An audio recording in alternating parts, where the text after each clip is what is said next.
Aujourd'hui, on va s'intéresser aux vrais maîtres du sixième monde.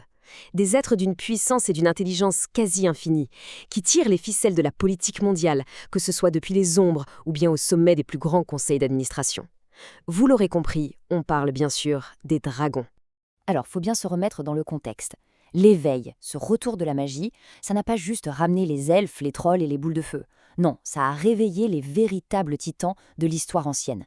Imaginez un peu le tableau. Du jour au lendemain, des prédateurs millénaires, des créatures qu'on pensait mythiques, se retrouvent tout en haut de la chaîne alimentaire, la nôtre. Et là, forcément, l'équilibre mondial du pouvoir a été redéfini à jamais. Alors, la question c'est comment est-ce qu'ils gouvernent ces créatures? C'est ce qu'on va voir ensemble. On va d'abord essayer de comprendre leur place dans ce nouveau monde. Ensuite, on va s'intéresser à deux des plus emblématiques d'entre eux. D'un côté, Lofwyr, le titan de l'entreprise, et de l'autre, Ghostwalker, le seigneur de guerre. On verra aussi ce qui se passe quand ces géants s'affrontent et on finira par révéler le secret, celui qui motive absolument chacun de leurs actes. Ok, première chose à bien intégrer. Dans le sixième monde, les dragons, ce ne sont pas des contes de fées. Pas du tout. Ce sont des réalités. Des réalités brutales, surpuissantes, des êtres qu'on pourrait presque qualifier de divins, qui se sont réveillés en plein milieu d'un monde de chrome, de néon et de données. En fait, ils jouent dans une toute autre ligue. Leur échelle de pensée, leur plan, ça dépasse complètement l'entendement méta-humain. Ils sont capables d'utiliser la magie la plus ancienne et la plus puissante avec la même facilité déconcertante qu'ils manipulent les marchés boursiers. Pour un dragon, au fond, une OPA hostile ou un sort capable de raser une ville, c'est juste deux outils différents dans la même boîte à outils. Le but, lui, reste le même. Et pour bien comprendre, on va commencer par le plus célèbre de tous. Celui qui a parfaitement compris que le pouvoir au XXIe siècle, ça ne se mesure plus en territoire conquis, mais en part de marché. Voici Lofwyr. Franchement, l'audace du geste est juste incroyable. Faut vraiment visualiser la scène. On est en 2037, vous avez une réunion du conseil d'administration de BMW, l'ambiance est sans doute très sérieuse, très corporate. Et là, un individu entre, s'assoit, révèle qu'il est en fait un grand dragon et annonce, le plus calmement du monde, qu'il est l'actionnaire majoritaire et donc le nouveau patron. C'est comme ça qu'est né Seider Group. Pas une conquête militaire, non, une acquisition. Hostile, certes, mais une acquisition. Et attention, Sader Crops n'est pas juste une méga-corporation que Lofwyr possède, c'est bien plus que ça. C'est une extension de son propre esprit. C'est complexe, labyrinthique, avec des niveaux de sécurité qui s'emboîtent les uns dans les autres, comme les écailles d'un dragon. Chaque département, chaque filiale, c'est un rouage de sa propre pensée. Et dans une machine pareille, l'échec, ce n'est tout simplement pas une option. D'ailleurs, la rumeur dit que les cadres qui sous-performent finissent, empâtés pour dragon, littéralement. Bon, maintenant, changement total d'ambiance. On passe à une approche du pouvoir qui est radicalement différente. Si Lofwyr, c'est le scalpel du chirurgien corporatiste, alors Ghostwalker, lui, c'est le marteau de guerre. Là, on est vraiment sur deux philosophies complètement opposées. D'un côté, Lofwyr, qui planifie sur des décennies, qui manipule les économies mondiales depuis son fauteuil. Et de l'autre, Ghostwalker. Lui, il n'attend pas, il agit. Il ne négocie pas le pouvoir, il s'en empare.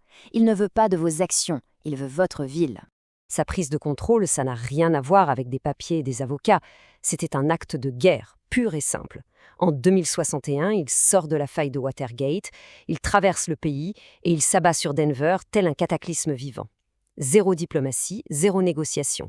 Il a purement et simplement rasé le secteur Aztlan et s'est autoproclamé maître de la ville. C'était une démonstration de force brute, un message on ne peut plus clair envoyé au reste du monde. Denver, c'est à moi, n'essayez même pas de discuter. Et depuis, son règne est absolu, total. Il a sa propre armée, la Zone Defense Force, et il a fait de Denver un sanctuaire pour les esprits, qui là-bas ont plus de droits que presque partout ailleurs. Et oui, l'histoire est vraie. Il a bien dévoré personnellement ceux qui ont osé se mettre en travers de son chemin. On va dire que c'est une méthode de management plutôt directe. Mais alors, que se passe-t-il quand des puissances aussi colossales finissent par s'affronter? Parce que pendant très longtemps, on a cru que les dragons formaient un front uni, une sorte de club très fermé et solidaire. Eh bien, la guerre civile draconique a prouvé que c'était tout le contraire. Au début, c'était des tensions politiques, des manœuvres en coulisses, mais entre 2073 et 2075, ça a complètement dégénéré en guerre ouverte, principalement entre notre ami Lofwyr et une autre grande dragonne, Estabi. Et attention, ce n'était pas une guerre avec des armées sur un champ de bataille. Non, c'était une guerre de l'ombre. Une guerre où les méta-humains n'étaient que des pions sur un échiquier géant. Ça se jouait à coups de raids sur la matrice, de sabotage économique, d'assassinats ciblés. À chaque nouvelle attaque, c'étaient les marchés mondiaux qui tremblaient. Mais le plus intéressant finalement, c'est le verdict. Estabi a perdu. Mais pas parce qu'elle était plus faible, non. Elle a été jugée coupable du pire crime possible aux yeux des siens, avoir pris le parti de la méta-humanité contre sa propre espèce. Pour ça, l'Assemblée des Grands Dragons l'a condamnée. Ils l'ont dépouillée de son rang, de sa fortune, de tout, et ils l'ont bannie. La leçon était brutale et très claire. La solidarité draconique passe avant absolument tout le reste. Ok, on a vu comment elles exercent leur pouvoir, l'un par l'économie, l'autre par la force. On a vu qu'ils pouvaient même se faire la guerre. Mais on n'a toujours pas répondu à la question centrale. D'où vient cette ambition dévorante? Qu'est-ce qui les pousse? La question est toute simple en fait. Pourquoi ? Pourquoi est-ce qu'un être quasi immortel, un être qui est déjà au sommet de la puissance, se donnerait autant de mal pour amasser des milliards de nuins ou pour régner sur une simple ville? On pourrait penser que c'est de la simple cupidité, mais la vraie réponse, elle est beaucoup plus profonde et beaucoup, beaucoup plus étrange. Pour commencer à comprendre, il faut regarder leurs vieilles querelles, des conflits qui durent parfois depuis des millénaires. Prenons l'exemple de Lang et Ryumyo. Lang, c'est l'un des plus anciens, un maître de la magie. Ryumyo, c'était son élève, mais il lui voue une haine viscérale. Et cette rancune, elle a eu des conséquences dramatiques. C'est elle qui a poussé Ryumyo à manipuler les lignes de mana de la planète, ce qui a provoqué la terrible éruption de la ceinture de feu en 2061. On voit bien que leurs ambitions ne sont pas juste politiques, elles sont d'ordre cosmique. On a tous en tête cette image d'Épinal, le dragon qui dort sur son immense tas d'or. Eh bien, dans le sixième monde, ce cliché est une réalité. Chaque grand dragon possède un trésor, un hoard. Mais ce n'est pas juste de l'avarice, non. Ce trésor a une fonction bien précise. Et voilà la clé de tout. Cette phrase, elle vient des profondeurs des archives de l'ombre, et elle révèle le secret le mieux gardé des dragons. Et attention, ce n'est pas une métaphore, c'est à prendre au sens le plus littéral du terme. Ça veut dire que chaque Nuyan, chaque action en bourse, chaque artefact magique dans le coffre-fort d'un dragon, ce n'est pas juste un symbole de richesse, non, c'est une réserve de puissance brute. Ils y stockent littéralement de l'énergie magique.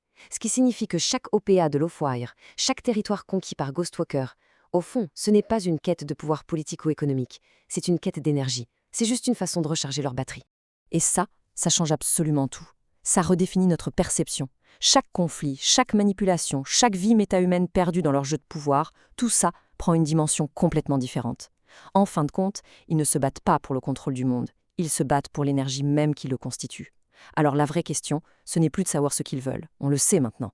La vraie question c'est, jusqu'où sont-ils prêts à aller pour en accumuler toujours plus ?